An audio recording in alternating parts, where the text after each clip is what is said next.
If you are wondering what on earth this is, I do not blame you. And quite frankly, I'm wondering why on earth I went for it. But I think that the reason is it reminded me a lot of the Pasteur from All Good Things. And I was interested to see if there was any sort of design lineage associated with it. And from a quick flick through, I can't actually see the Pasteur mentioned at all in the accompanying magazine. But basically, this is a Daedalus class ship. And the funny thing about it is, they are, a couple of them, including this one, the Horizon, are name checked in a couple of episodes, both in the original series and in the Next Generation, but we never actually see it on screen. That being said, a flick through the magazine tells me that I have seen it before, because a model of one does appear in Cisco's Ready Room on Deep Space Nine, would you believe? So even though it's not been in space on the show, it has been in the show, and they have been mentioned. So I don't know why this just sort of chimed with me for some reason. Do you know what else it reminds me of? I don't know if you remember Buck Rogers in the 25th Century at all. Do you remember the second season of that show when Hawk joined the crew? And in that season of the show, they were also on an Explorer class type of starship. And I think this one reminds me of that one. I think it was the Asimov. No bonus rounds there for guessing why they called it that. But I think maybe this reminds me of that one as well. I'm pretty sure that had a very spherical front to it. I'm going to have to go and look that up now later on, so I can see it coming. Anyway, let's get this one out of the box.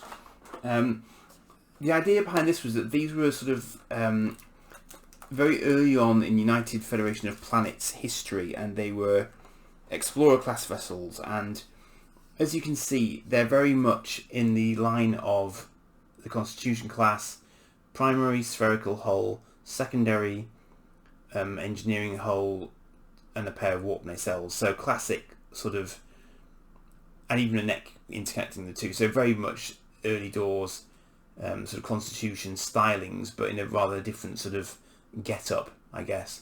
But you can see you can see why that they were what they were. Oh, it's actually got it has got an NCC number. It's not mentioned on the magazine front. It's 176. It does say United Federation there, which I assume is just a short form, and it would be United Federation of Planets ship. So just an interesting one, because it's kind of, that I guess would fall between Enterprise and the original series in terms of timeline, just to make life even more complicated for myself as I'm trying to display these things. But you know, so it's quite an interesting idea. Apparently they were chosen to be spherical just because they thought that would be better for space. Because yeah, I don't really get it, but okay, I do kind of get it, because if you think about it, and the Borg would approve, I guess.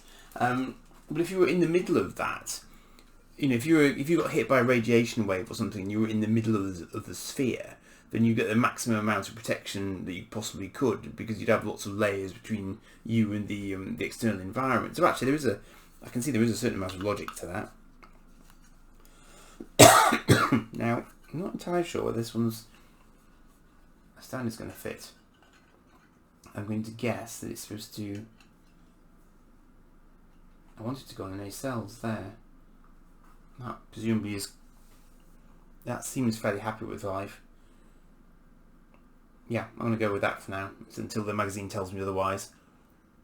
So I mean, it is. I mean, it does look like it's been made out of. It's like a fairy liquid washing up bottle or something, doesn't it? You know, but I mean, fair dues to them. A lot of them, they probably were in those days. I mean, you know, you use what you had to hand, didn't you?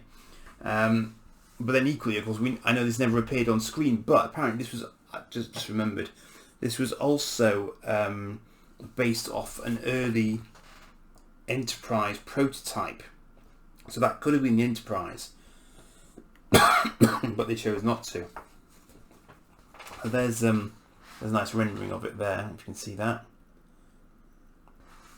And there, they had mocked up that prototype. You can see being photographed there, and they took photographs of that for reference to make the CG model for this magazine.